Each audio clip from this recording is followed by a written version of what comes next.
You know, I honestly never thought I'd tie the knot a second time. After my first marriage ended up being such a disappointment, I told myself that was it. I'd live alone, focus entirely on my career, and just enjoy life, completely on my own terms. But then, as fate would have it, I met Daniel.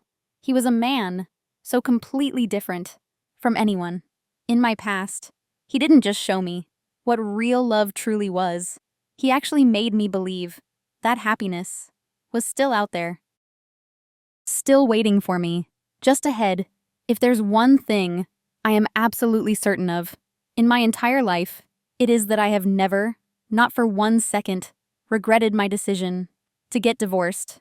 And even more so, I have never, ever regretted choosing to move forward with Daniel. I'm 38 years old now, and I've been happily married to Daniel for 5 wonderful years. We don't have children, but that has genuinely never been an issue between us. Instead, we cherish our marriage in our own special way, always making time for each other, no matter how busy life gets. Daniel is truly a man of his word. He has never missed a single one of our date nights every month. For our small anniversaries, he plans something special. Sometimes it's just a simple dinner at home with wine and candles. Other times, it's a short getaway to the seaside, a place I absolutely love. With Daniel, I always feel so completely valued. It's something I never truly experienced in my first marriage. Tonight is no exception. Daniel made a reservation at an upscale restaurant right by the San Francisco Bay. He told me the place had a breathtaking view of the ocean with twinkling lights reflecting off the water. As night falls, I had been looking forward to it all week, not just because of the restaurant, but because I knew that simply being with Daniel would make everything feel special. I once thought love was a luxury that just wasn't meant for me. But perhaps I was wrong that evening. The restaurant Daniel had chosen was even more beautiful than I had imagined. Perched right on a cliff, overlooking the bay, it was surrounded by large glass windows, reflecting the warm glow of golden lights. Elegant, white tablecloths covered every table, with flickering candles, adding to the romantic ambiance. The soft melody of a piano played in the background, making the atmosphere even more perfect. I gazed at Daniel across the table, his eyes filled with that familiar warmth as he poured me a glass of wine. "Do you like it?" Daniel smiled, his voice deep and gentle. "I love it," I replied, unable to hide my sheer happiness. We enjoyed our dinner, our conversations, flowing effortlessly. Daniel always knew how to make me feel completely at ease and truly appreciate every moment together. I thought tonight would be perfect, a peaceful anniversary celebration, untouched by the past. But fate always seems to have a way of testing people.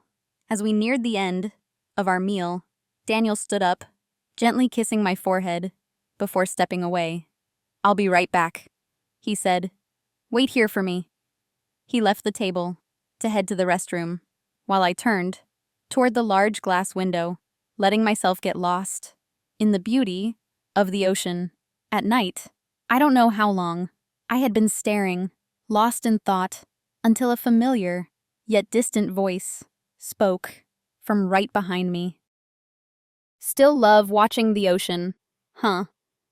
But for someone like you, no matter how beautiful the sea is, it won't change reality." My entire body froze. A distinct chill ran down my spine as I slowly turned my head, and then I saw him, Jim Turner, the man I once called my husband 10 years ago. He sat down, right in the seat Daniel had just left, as if it belonged to him. A wave of discomfort washed over me, but I forced myself to stay calm. Jim hadn't changed much since the last time I saw him, still wearing That same smug expression, his narrow eyes, filled with condescension. His suit looked expensive, but his face bore the undeniable marks of time. He no longer had the sharp, confident appearance he once did. I crossed my arms and kept my voice steady. "It's been a long time, Jim," Jim scoffed. "Ha, I never thought I'd run into you in a place like this." He glanced around before leaning back in his chair, smirking. "So, you can actually afford a fancy restaurant." He paused. "Or is this a special occasion? A once-a-year anniversary dinner you had to save up for?" I exhaled, feeling nothing but pure disgust. He was still the same, still looking down on me, still acting as if he were somehow superior, even though we had long ceased to be a part of each other's lives. "That's unfortunate, Jim, but you're wrong." I offered him a small, knowing smile, meeting his gaze directly. "I'm here because my husband wanted to bring me, not because I had to save up, and certainly not because I couldn't afford it." Jim let out a loud laugh, shaking his head. "Your husband? Huh, some average nobody." He chuckled. "Don't tell me you were dumb enough to marry another broke guy." I didn't respond, only looking at him with unwavering calm. Jim, emboldened by my silence, leaned forward, crossing his arms. His voice dripped with mockery. "What is it? Don't tell me you're still wearing cheap clothes like before, or maybe your new husband isn't any better than me, just barely scraping by, bringing you here once and then dragging you back to a miserable life."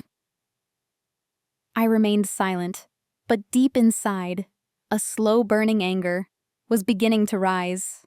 I didn't regret leaving this man, but I despised the way he continued to treat me like a joke. I glanced toward the restroom, hoping Daniel would return soon, but just at that moment, Jim let out a chuckle. "Or maybe," he said slowly, his eyes gleaming with mockery. "You still haven't told him about your past." He paused. "About the fact that you were once married to Jim Turner, a successful man." I narrowed my eyes. "Successful?" I let out a laugh, unable to hold it back. "Really? Are you still a successful man? If that's the case, where's your wife? Or are you out here alone, hunting down old flames to vent your frustrations?" Jim clenched his jaw, his expression darkening for a brief moment, but before he could respond, a deep, steady voice spoke from right behind me. "Excuse me, but you're sitting in my seat." I looked up. Daniel stood there, his face calm, though his sharp gaze was clearly assessing the situation, and from the way he was looking at Jim, I knew, this wasn't over yet. Daniel pulled out his chair and sat down beside me, his eyes briefly scanning Jim with a cool indifference. I could see his composure, but I also knew that Daniel wasn't the type to tolerate disrespect easily. Jim leaned back in his chair, crossing his arms over his chest with a smirk. "Oh, so this is your husband?" He slowly looked Daniel up and down before scoffing. "He looks decent, I guess. But let me guess. He's not exactly wealthy, is he? Just another average office worker, right?" Daniel didn't respond. Immediately, he simply took a sip of his wine, then set the glass down on the table, his gaze sharp, but his tone steady. "I don't think I need to prove anything to you." Jim burst into laughter, dripping with sarcasm. "Oh, you're smooth. I'll give you that. But let's be real here. I know exactly what kind of woman Sandra is. He used my old name. She never had anything of her own. If you married her, that must mean you're not much better off yourself. I tightened my grip around my wine glass, not because Jim's words hurt me, because they didn't, but because he still had that same attitude, still saw me as someone beneath him. Even after all these years, Jim tilted his chin up, his voice full of arrogance. I'm different. I come here all the time. This restaurant is one of my favorites, not just someplace I visit on rare occasions. He turned to me, slowly, his smug grin widening. You must have saved up quite a bit just to be here tonight, huh? I didn't respond, only staring at him in silence. But Daniel calmly placed his hand on the table, his voice still composed, yet filled with meaning. You say you come here often. Of course. Jim leaned back with a shrug. Unlike you two, I can come here anytime I want. I make enough money to enjoy the finer things in life without worrying about it. At that moment, a woman approached our table. I recognized her immediately. Monica, the woman Jim had left me for, but now she no longer had the glow of the past. Her face was etched with exhaustion. Her skin had lost its youthful vibrancy, and her eyes were filled with tension. The dress she wore seemed elegant, but no longer fit properly, as if it had been bought years ago. Monica placed a bill on the table in front of Jim, her voice sharp. They said, you need to pay now. Jim flinched slightly, but quickly regained his arrogance. He pulled out his wallet, though his movements were slow, as if he was calculating something. Daniel glanced at me, then leaned in slightly, speaking just loud enough for me to hear. Do you really think he comes here often? I didn't answer, but a small smile played on my lips. Jim handed his credit card to Monica, who passed it to the server. The server, however, hesitated before looking at him apologetically. I'm sorry, but this card has been declined. Jim's face darkened immediately. Monica crossed her arms, glaring at him. You said you come here all the time. Why has your card declined? Jim stammered awkwardly. Maybe there's an issue with the bank. Let me try another card. But just as he pulled out a second card, Daniel let out a quiet chuckle. Seems like things aren't quite as you claimed, huh? Jim shot Daniel a glare, but he had no comeback. I could see his hand clenching tightly, as if trying to suppress his frustration. Monica let out a tired sigh, shaking her head. This is the last time I go out with you. She turned and walked away, leaving Jim sitting there, stunned and humiliated. I leaned back in my chair, slowly lifting my wine glass to take a sip. So, you said you come here often. Looks like tonight was an exception, then. Jim gritted his teeth, but had nothing to say. Daniel simply smiled, then placed his hand on the table. Our dinner is finished, my love. He looked at me, his gaze gentle. Shall we go? I nodded, rising to my feet. Alongside Daniel, Jim remained seated, watching us leave. And for the first time in years, I felt completely free from the shadow of my past. Jim tried to salvage his dignity. After Monica left, he cleared his throat, attempting to regain his confidence, looking at me and Daniel with a challenging gaze. He straightened his posture. Well, I don't really care about trivial matters, like this anyway. Jim shrugged, trying to appear indifferent. Money issues are only temporary. I'm a senior manager at Anderson Corporation. My salary easily covers nights like this. I almost laughed, but kept my composure. Daniel remained unfazed, leaning back, in his chair, comfortably, his eyes fixed on Jim, as if waiting to see what else he had to say. Jim continued boasting. You know, Anderson Corporation isn't just some ordinary company. I have a respectable position there. I'm not some low-level employee. Being a manager at such a large corporation means I never have to worry about money. He glanced at me, his expression triumphant. Some people are lucky enough to escape poverty by marrying someone more well off. But Sandra, he used my old name again. This is as far as you'll ever go.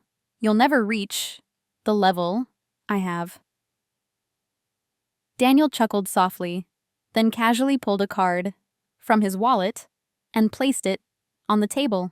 It was a sleek, black card, its metallic surface gleaming under the restaurant's ambient lighting. The waiter immediately bowed, respectfully, and took the card. Thank you, Mr. Kingston. We will process your payment right away.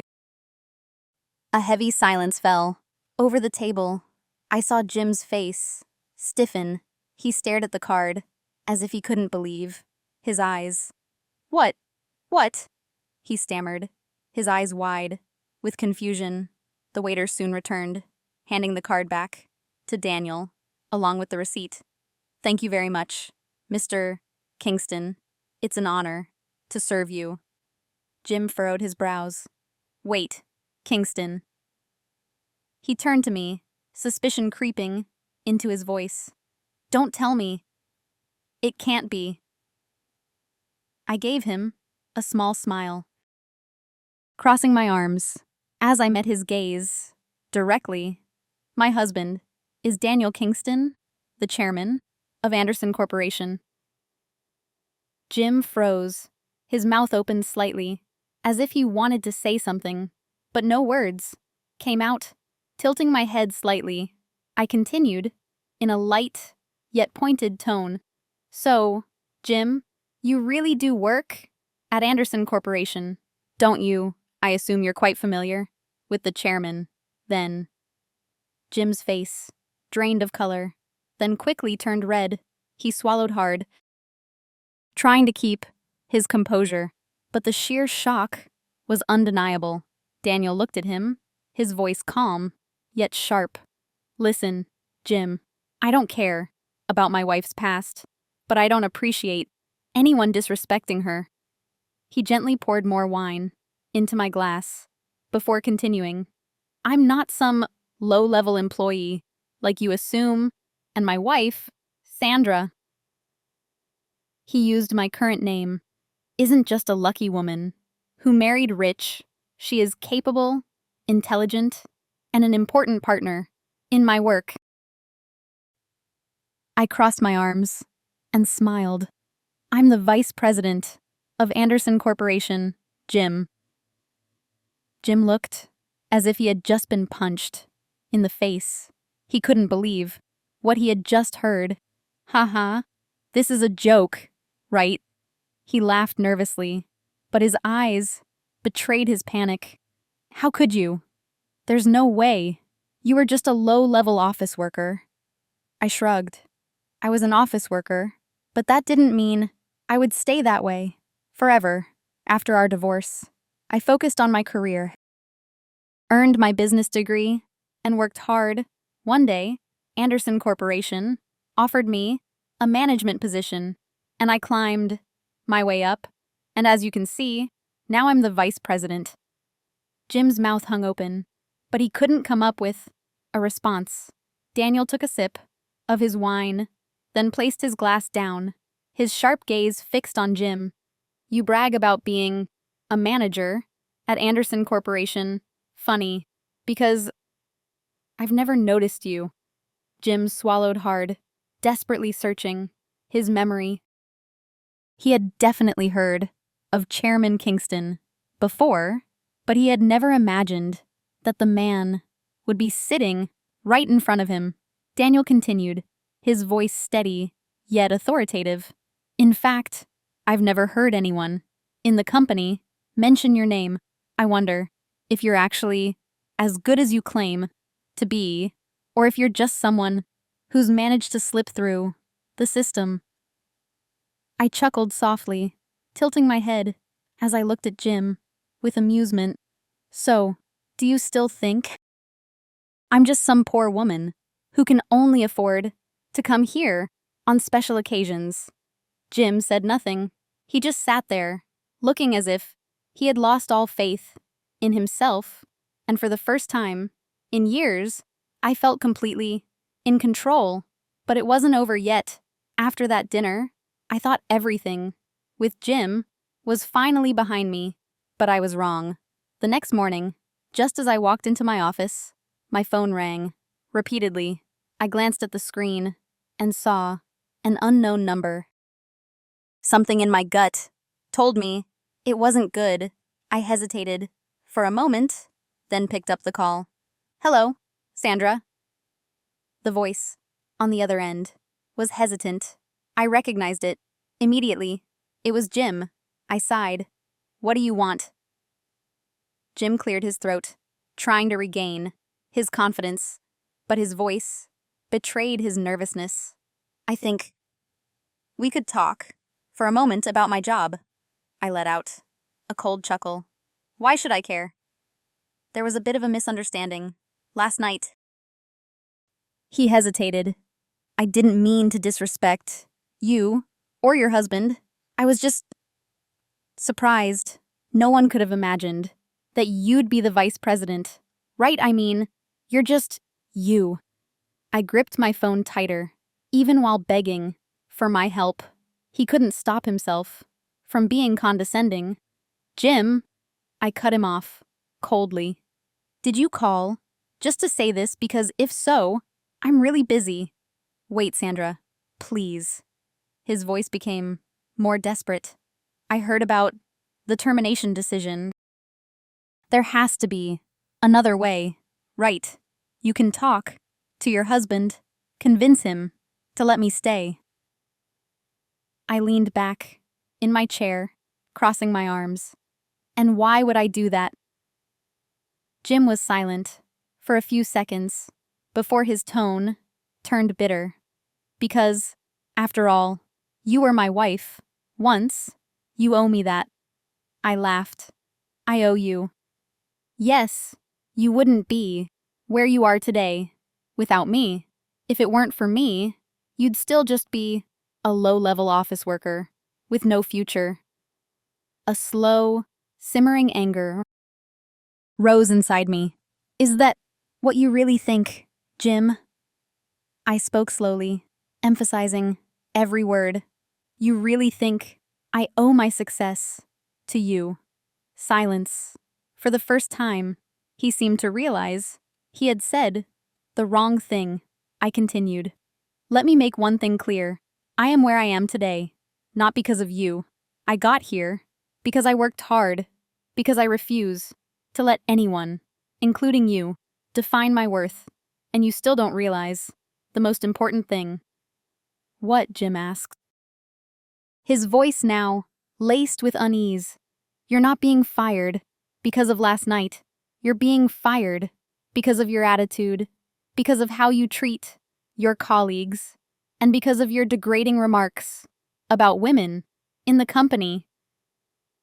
My voice was sharp as a blade. "This was bound to happen. Sooner or later, you have no one to blame but yourself." "No, Sandra, please." His voice broke, desperation creeping in. "I know. I messed up. I didn't mean to. That's just how I talk." "You know me, right? I was just exaggerating. A little." I shook my head, even though he couldn't see me. "No, Jim, you weren't just exaggerating. A little. You disrespected me. You disrespected the women in the company. And now you're facing the consequences."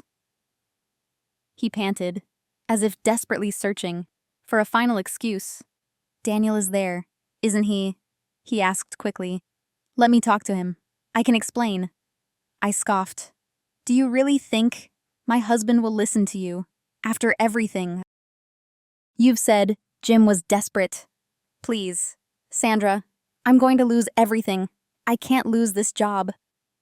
I sighed, then responded, coldly. Then you should have thought about that before opening your mouth and insulting people. And with that, I hung up.